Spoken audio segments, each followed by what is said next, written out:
Are we filming? Yes, we are. So welcome to another podcast. Thank you for joining me. I appreciate that.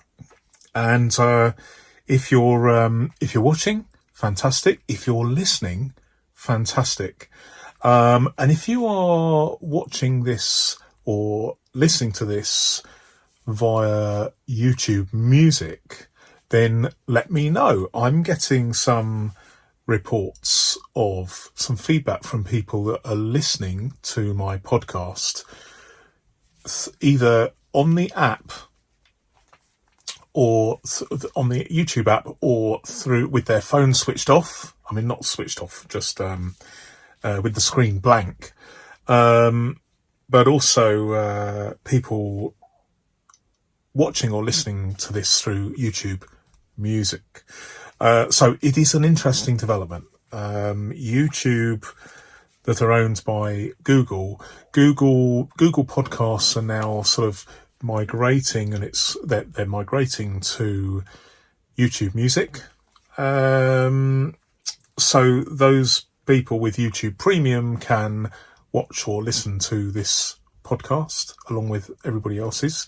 But as I understand it, certainly in the US, but shortly here in the UK, they're rolling things out so that you can access the podcast section of YouTube Music without even having to pay for a subscription. Not quite sure how the logistics of that, but certainly as a let me explain. Partly because I thought I'd give YouTube Premium another go because so that I can play things without watching the ads, but partly because I wanted to see how my podcast looked on YouTube Premium, and both it works out all right. It looks very, very good. It looks quite professional. So I'm quite pleased with that. But bear with me about this because I did a back of a fag packet, as they say in the UK, although that's a bit old hat now. I actually was doing some calculations in my Frankenfax here. And if you're listening, I'm holding up my Frankenfax. There's a whole video about that. And I must remember that some people are listening to this, so I may make mistakes, but I'm trying to focus. People are listening. So my apologies if I refer to visual cues. If you're listening, I'm trying to get used to just doing the podcast as if, for the benefit of listeners as well as viewers. If you want to watch, that's great. But I'm trying to have it in a format that works for both listeners and viewers. So there we go. But in my Frankenfax, which I am holding up if you're watching, so it's just I can't really describe it, but it's slightly larger than personal size, and it's got a sort of exoskeleton design because it is a set of personal size rings attached to a backing board, so there is no leather cover. Works very, very well. And I was working out roughly how many hours I spend per month having to wait for the adverts, the pre-roll adverts. But sometimes there are mid-roll adverts as well. How many hours per month I spent watching these adverts, and it worked out 7.5 hours. So I'm thinking, certainly in the UK, I mean, we don't get quite as good a deal. I think in America you get a better deal given the exchange rates at the moment. But certainly currently, as I record this in November 2023, we're paying £12.99, so £13 for the privilege of having an ad-free experience. So here I am paying my £12.99, and it's saving me 7.5 hours. I would say that's a pretty good deal. I kind of balk at the idea of yet another subscription, but do you know what? I don't subscribe to Netflix or Amazon Prime or any of the others. In fact, I don't even have a TV license in the UK because I don't watch TV. So I think the TV license would be about £14 or £15 a month, or the equivalent. And if it's a toss-up, or a choice between having a TV license or a YouTube license, if you like, a YouTube Premium, I'd go for the YouTube every time. But I'm enjoying it. I really am enjoying it, and clearly other people are as well. So if you are a YouTube Premium subscriber, let me know. Let me know in the comments what you think, and maybe we'll have another discussion about this in a forthcoming YouTube podcast episode. But today, what we are talking about is, as you know, I am trying the concept. I'm testing out the concept of, instead of having random comments about all sorts of videos, I'm testing out the concept of covering comments on just one video each time I do a podcast. And in this particular podcast, I jotted it down, so a bit of a mouthful, but we're talking about the video titled Ultra Minimalist Urban EDC Notebook, and the merits of such a thing. Now, for those that are viewing, I am holding up the said article. It's the Ultra Minimalist EDC Urban EDC Notebook. It doesn't have to be urban, but I just put that in the title.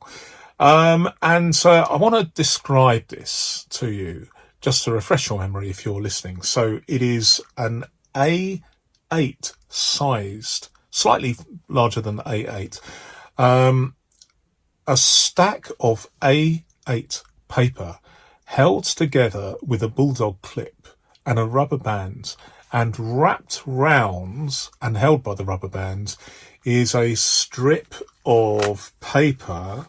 I'm going to demonstrate that to the viewers. So this is a piece of paper. I think it's, let me just see. I think it's, let me hold that up. So 9 inches by 2 inches.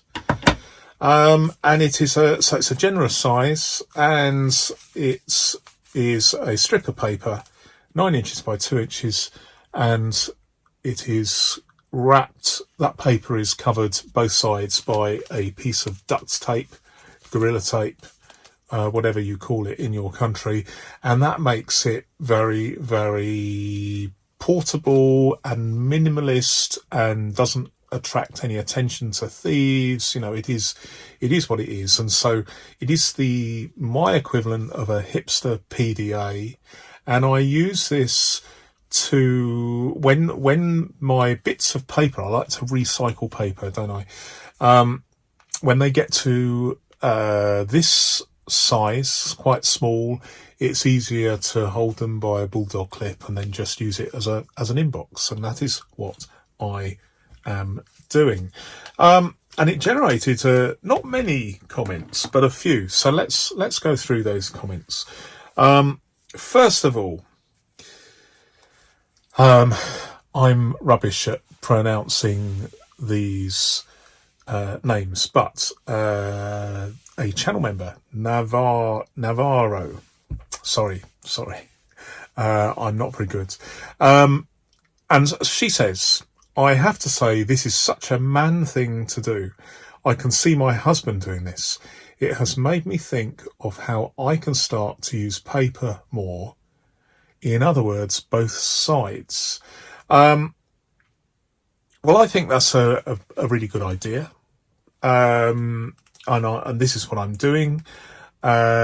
I use a lot of paper, probably more so than most. So I'm acutely aware of the environmental cost.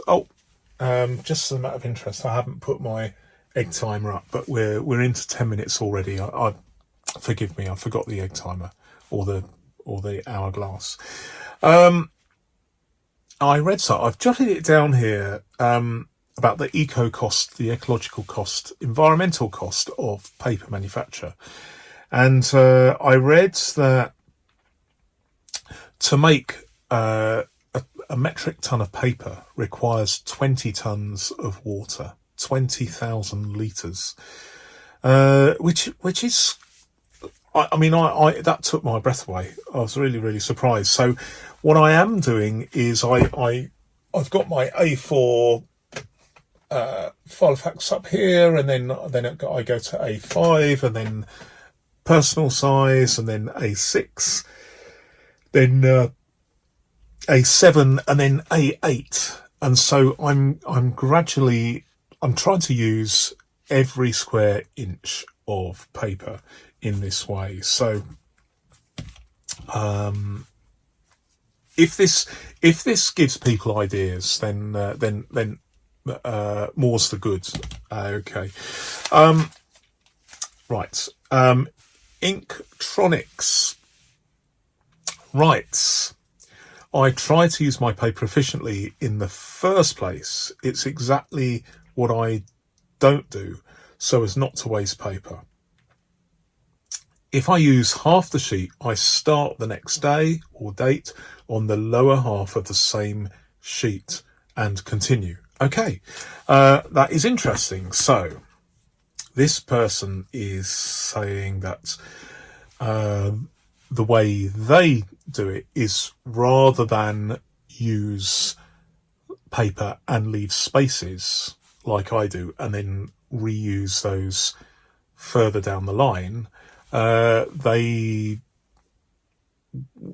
as they explains, they draw a line and then start writing immediately afterwards.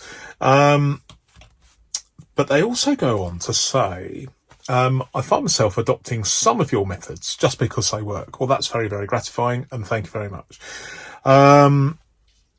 Waste. It's an emotive subject. But what I would say in my defence is that I don't see me being wasteful so long as the paper that I discard, i.e. something like a diary page where I only use half the page, I can then use it for other things, to-do lists or notes, or eventually this paper, which is A6, will end up A8 in here. It works well for me. So long as they say in the UK, there's more than one way to skin a cat. Which is a horrible phrase, really, considering I'm a vegetarian, or almost a vegetarian. It is a horrible phrase, but that is the way of it. The reason why I do it that way, rather than utilise every last bit of space when I'm doing things, is for two reasons. One is because when I'm writing, I want to just focus on my creativity rather than saving paper. And I save paper later, so I feel okay about that. But secondly, if I'm writing in a diary, I mean, it's difficult. So journal, diary. So the diary is my appointments calendar, if you like. So I tend to allocate a one page, I won't show you any of these, but one page of A6 per day. And for instance, on this particular day, I'm just covering up 3 appointments, and then there's all this paper. If I drew a line under there for the 14th of November, for instance, then I might regret that because I might need to fit in some extra stuff later.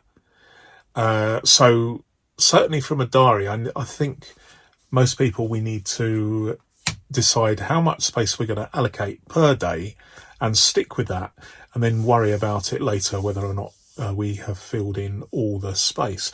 Conversely though, with my journal in here, which forms part of, I mean, that's a clue, part of my my journal, I actually do exactly what this gentleman does: draw a line under the last entry and then write the next date. So there is so that every single line is filled. And on reflection, I think that's what this gentleman is referring to when he's saying, oh, is he talking about a diary? No, he's not talking about a diary, but I think he probably is talking about what I would call a journal, i.e. recording events that have passed rather than jotting down events that are yet to come to pass. So we're all doing a different way. I think so long as you have some way of eventually utilising the paper, so you don't throw away blank paper, then everything's fine. We're just coming up to, I digress, but bear with me. Give me some rope here. The buzz at the moment is that this is we're looking at the 400th anniversary of Shakespeare's first folio. Shakespeare's first folio was what he had after he died. His friends decided to gather together all, as much of his published and unpublished work as they could into a combined thing, and publish it. And it was a success, without which some of Shakespeare's works would have been lost in time. We would have never have known how good the Bard was. And some people say that this is the most important book ever written, certainly in the English language. The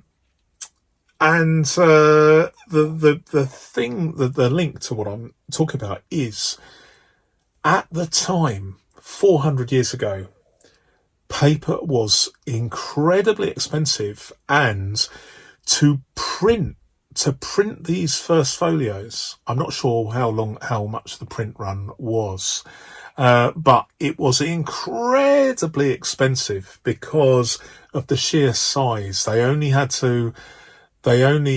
of the size of the first folio, which is sort of this size sort of thing, they only had to fold the paper once, and it was expensive.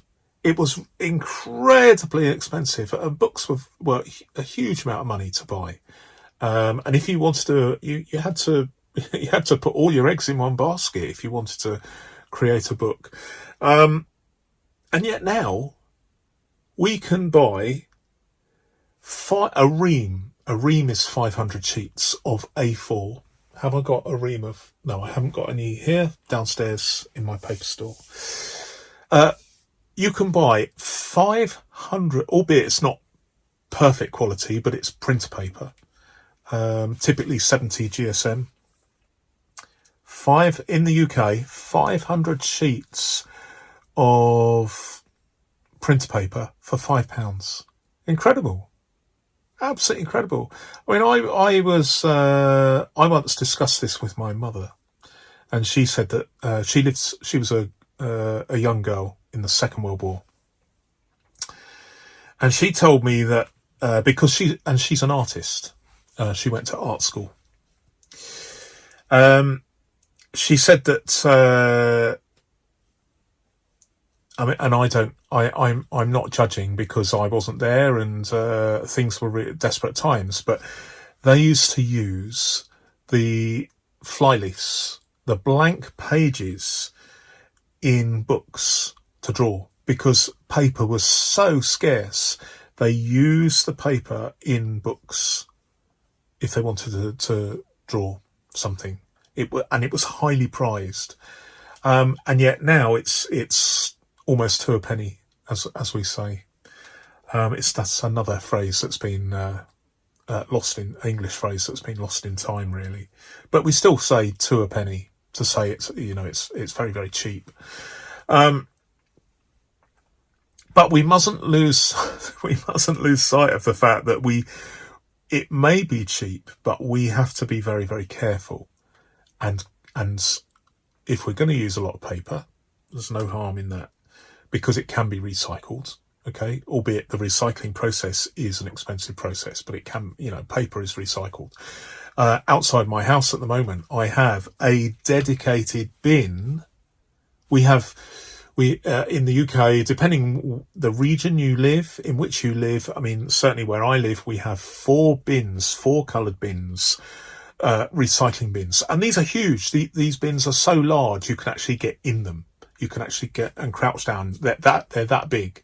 They're about 4.5 foot tall and a 2 foot square. So, one of them is just for paper and cardboard, because it is so carefully recycled. I mean, most local authorities in the UK are well into their recycling now, and they're finding ever more sophisticated ways to increase the percentage of discarded materials that are recycled. But we're on the case, certainly in the UK, we're on the case with paper and card recycling. So at least it's not going to waste per se, but nevertheless, there's an economic and environmental cost in the recycling process. So we must, here I am banging on about this is a podcast, but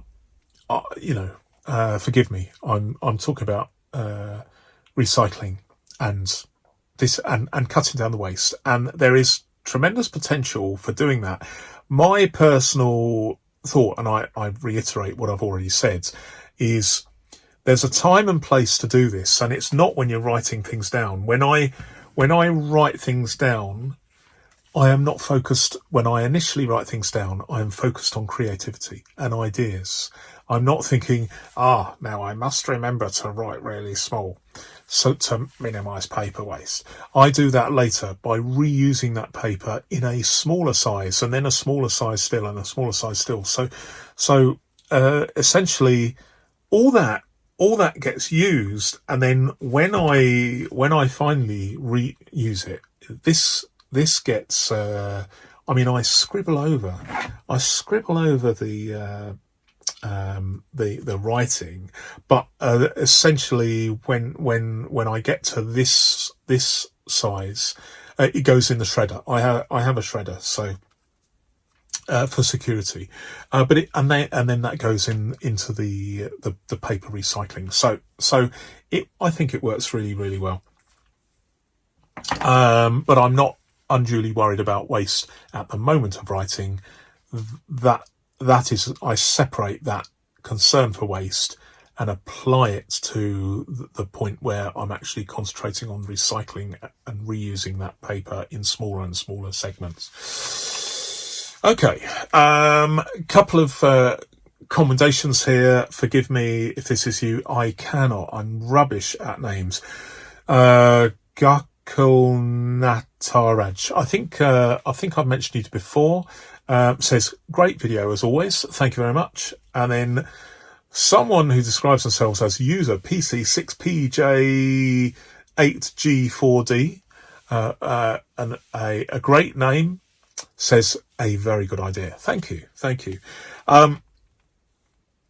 When people tell me that, it is gratifying, and it's very, very motivating. So I appreciate that. So don't hold back if you think it's a good idea. But conversely, if you think it's a bad idea, let me know, because all feedback is good feedback. As long as it's constructive, then there may be things that I mean, this is something where there's quite a lot of interaction between people, and I really, really encourage that, good and bad. For instance, a few weeks ago, and it's not the first time, someone has said that I talk too slowly, which is a good point. I am trying to here I am saying and and I'm trying to speed things up, but I am trying to do that. Abby Lynn, she says, I love this. I do the same thing, only I make I use a rather than like a hipster PDA style thing. She uses a disc bound system, and I do those as well. But she says something really interesting. She says that she makes disc bound covers out of cereal packets or milk cartons. I don't know what country she lives in, but I mean, we do have cardboard milk cartons here. But I tend not to buy any milk at the moment because I can't really drink milk. I'm not allowed because it's got too much sugar and carbohydrate in it. But do you know, I like that idea. I like the idea of making dashboards or covers. I mean, these are from, where are we? Okay, these are actually Atoma card cut from an A5 notebook, Atoma notebook. This is a cover from a Rhodia notebook. But I mean, as you know, I'm not really interested in the aesthetics of the visual look of binder. Although some of my binders that I collect, yes, I absolutely like the way they look. But a working tool, I don't care what it looks like. I am only interested in its function, its operation, in terms of the ease and speed of hand movements, mainly hand movements. And how efficient it is in use. So I do look at things in minute detail sometimes, almost to the point where I'm being pedantic. Like this one, for instance, you'll notice that one of the internal dividers is actually wider than the others, so that you can easily find it. You don't have to flick through. You can just do this, and it opens, because it just sticks out slightly more than the rear cover. But cardboards from a cereal packet, perfect. I would love to do that. In fact, I probably will do that at some point. The only thing is, I don't have any cereal packets because I don't have cereal. I used to, but I don't have any cornflakes in the house, for instance. I just don't have cereal anymore. But my daughter does, and my grandchildren do. So maybe I can, next time I'm visiting, I can say, do you mind if I have your cereal packet and bring it home with me, and I will make something similar. So watch this space. I quite like that idea. So thank you very much, Abby Lynn, for that. And I think that makes things quite unique. I mean, it's always nice to have a unique binder, and using custom covers, dashboards, or even dividers. I mean, it's great for recycling, and it has a certain. They do become the king of cool. I really do like that idea. Okay, so that is basically all I have in terms of the comments for this. So we're up to 29 minutes. So I'm gonna spend a little bit of time chatting about one or two other things, if you are okay with that. Can I just plug my Instagram account? I haven't got many posts in the Flatability Instagram account, but I am starting to do more, and it's a little bit esoteric, but I'm starting to do well, have a look. Go to my site, I've also recently posted something on the community page as well.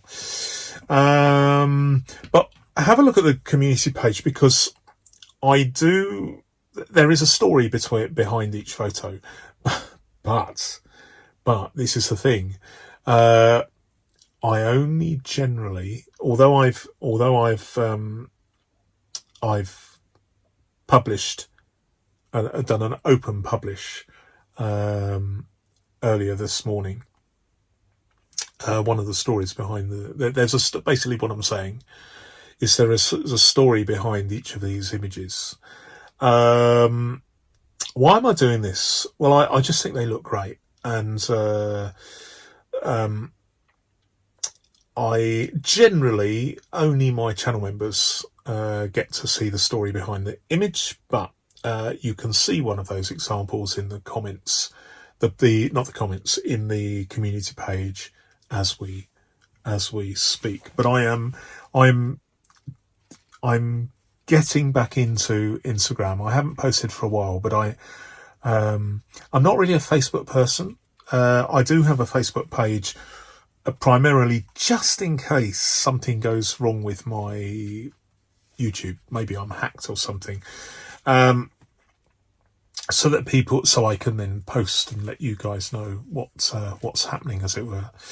But I don't really expect many people to look at my Facebook. But Instagram, I'm quite shocked. I mean, I don't know why I should be shocked, because it is what it is. But my daughter has encouraged me to post more on Instagram, and I'm delighted that people are looking at these photographs. And also I look at other people's paper-based productivity related images as well, which I just find fantastic. And I am a photographer, primarily a street photographer, but I just do like making these images. So it's a plug for Instagram. Okay, so this is a tricky one, and this is not a plug. This is not a plug, but it is a statement of intent, and it's to do with monetization. I'm about to be monetized as I record this in early November 2023. That was never the intention, but do you know what? It is gonna happen, and I really, really appreciate all of you who have subscribed to help me get there. Thank you very, very much. Thank you. But there's this thing about I was chatting with someone about YouTube Premium, because when you're monetized, you get some revenue from those people that subscribe to YouTube Premium. So some of that fee that they pay, content creators receive. It doesn't all go to YouTube and Google. And we were discussing this thing called the 8-minute rule. Now, the 8-minute rule means that if you have a video that's longer than 8 minutes, you can, should you wish, have what they call mid-roll adverts. Now, I'm against that, because I think the last thing, if you have to watch these adverts, the last thing you want is to have multiple adverts, because it detracts from the viewing experience, or indeed the listening experience, if you just got it to one side and you're listening.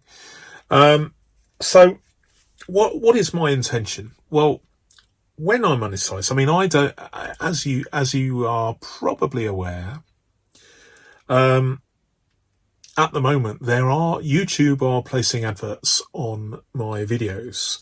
I don't receive any revenue from that, but it's their party, so they can do whatever they want.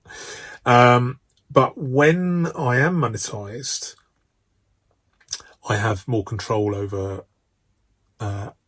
how and where the videos are placed. It is my intention, and this is what I'm getting at, it is my intention to have an advert at the beginning, a couple of adverts at the beginning, as per what is very, very usual. And I'm not planning on having a mid-roll advert unless it's a really, really long video, like a podcast. What I'm probably going to do is just have one. Just have one ad break. If it is a say a podcast like this, which might be like an hour or maybe 40 minutes or half an hour, I might have one. I may not have any at all. I'm not really decided, but I don't want to make it a bad experience for the viewer. So obviously it's advantageous for a content creator to have lots and lots of adverts, but there's a limit, and you know, it's not great for the viewer to have lots of adverts. So I have a question for you, and I would appreciate it if you would let me know what your opinions are. So my question is, if I had like an ad break halfway through a long video, so if it's like an hour-long video, how would you feel if I had an ad break halfway through it? You know, and let me know what you think about that idea. Certainly in the UK, there has been this tradition on independent television where adverts are every 15 minutes. So you would have, if you have a half-hour program, you'd have a 15-minute ad break halfway through, and quite often people will use that, and they will go and make a cup of tea. That's not great for the advertisers if everybody did that, but it's a traditional thing. Whereas when we started having satellite TV, cable TV, so, you know, Sky TV, sometimes these adverts were like every 8 minutes, you know, much more frequently. And although I don't have much experience with commercial television, that sounds like far too much. So my question is, if I had a podcast that was, say, an hour, how do you feel about having an ad break halfway through that podcast? Let me know. Let me know whether you think that's acceptable or not.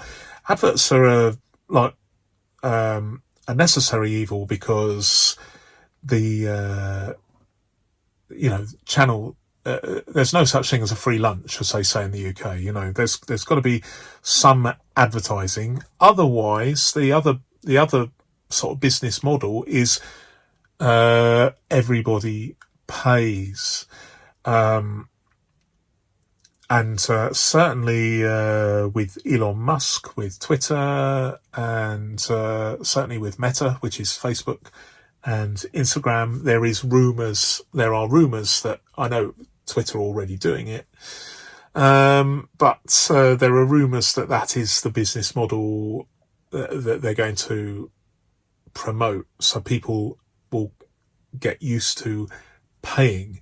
And if you are a YouTube premium subscriber, and you look at dozens and dozens of your favourite content creators, then suddenly you don't have to worry about paying anything, because you just pay a fee, certainly in the UK, £12.99, and then that gives you unlimited access to everybody without any adverts at all, and that money is spread amongst the content creators whose content you watch. But it's not an easy thing. It's not an easy thing for content creators or those who to run these online platforms. The jury's out. But if you would let me know what you think about having a mid-roll ad, because I've got to think about this fairly soon, because I'm going to be at that stage where I can choose. I think I've got, as I record this, 914 subscribers, which is amazing. And I'm very, very flattered. And I mean, it's so exciting. Thank you. When I reach 1,000, then I have a choice of how I display these adverts, rather than YouTube at the moment. They are choosing the algorithm. It's already choosing, and it depends on who watches me. But I notice that there are some people that are being presented with what they call mid-roll adverts through my YouTube videos. So it is already happening. So let me know if you wouldn't mind. Okay, so what else have we got? Okay, so what's coming up? I've just written this down. We got a pen review coming up. I have ended up with quite a collection of pens recently, and I'm going to do a pen review, but I'm going to do them all in one longish video. We've got some binder reviews coming up. I've got a couple of binders on their way through the post, although they're stuck in the post at the moment. I won't tell you which courier, but it's one that regularly loses binders. So I've just been chatting to the vendor, and we're both hoping that that's not the case, because there's one that I really, really, really want, and it's stuck in the postal system somewhere. So I'm keeping my fingers crossed that it's going to pull through. Coffee breaks are going to continue. I have already got almost enough material for my next coffee break, and I've only just done one. So these coffee breaks will become more regular. I love the idea of doing coffee breaks and podcasts, and having the podcast as a sort of trying to make sure that you can listen to the podcast, and then everything else with a visual cue, have that in the coffee breaks. I've been sort of changing things around and trying things, but bear with me. I'm hoping that will find favour with you guys. There's a lot more in terms of paper-based productivity philosophy. I like to philosophize about paper-based productivity. That's a bit of a mouthful, but it is what it is. And for those of you that are channel members, I'm continuing with, there's an element of exclusive content, because you get your own posts, your exclusive posts, members only posts in the community page. But for everyone else, if you're interested in what's coming up, then one easy way to do it is just scroll down to the bottom of my homepage on my channel, either on your phone or on your desktop or your TV, and you will see there, currently there's only a couple, but they're between 1 and 4 or 5 videos. I'm normally between 1 and 5 videos ahead for channel members, but although it says members only posts, excuse me, they're members only posts for a few days, and then they end up being released for everybody. So you get, it's not members only, it's early access. But if you're interested in what's coming up, then you can have a look at the thumbnails and the titles, and you can think, right, that's interesting. I'll wait for that, because that's going to be available in a few days. So you don't have long to wait. So I am up to 43 minutes, so slightly less than I normally do. But I'm trying to keep it sort of fairly tight if I can. Thank you very much, and until the next time, goodbye.